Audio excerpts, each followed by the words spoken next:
کبھی آپ نے غور کیا ہے کہ اللہ نے انسان کو یہ اشرف المخلوقات کیوں بنایا؟ فرشتے جو ہر وقت اللہ کی عبادت کرتے ہیں، کبھی نافرمانی نہیں کرتے، جو حکم ملتا ہے فوراً عمل کرتے ہیں، ان کو بھی یہ اعزاز نہیں ملا، تو انسان کو ہی کیوں؟ لیسن 1 آف قرآن میری زندگی، انسان کو اختیار دیا گیا۔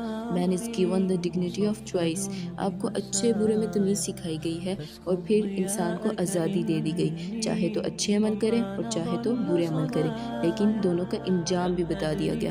اللہ فرماتے ہیں کہ ہم نے انسان کو راستہ دکھا دیا، صحیح ڈائریکشن دے دی، اب اس کی مرضی ہے، اما شاکرا و اما کفورا، چاہے تو حق کی پیروی کرے، چاہے تو انکار کر دے۔ تو جو اس آزادی کا، اس اختیار کا صحیح استعمال کرے گا تو پھر وہ فرشتوں سے بھی زیادہ بہترین ہو جاتا ہے، لیکن اگر کوئی اس آزادی کا غلط استعمال کرے، غلط راستوں پر چلے، تو ان کے بارے میں کیا فرمایا؟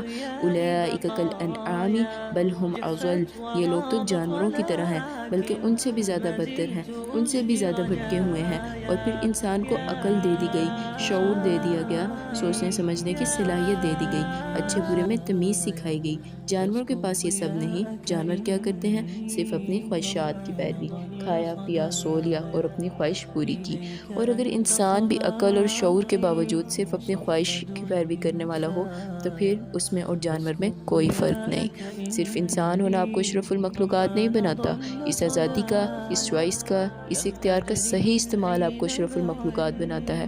فرشتوں کی اپنی کوئی مرضی نہیں، سورج کی اپنی کوئی مرضی نہیں، چاند کی اپنی کوئی مرضی نہیں، سمندر، پہاڑ، ستارے، ان سب مخلوق کی اپنی مرضی نہیں۔ یہ سب اللہ کے حکم کے تابع ہیں، لیکن آپ کے پاس آزادی ہے، یہ آپ کو ڈیسائیڈ کرنا ہے، اما شاکرا و اما کفورا، چوائس از یورز۔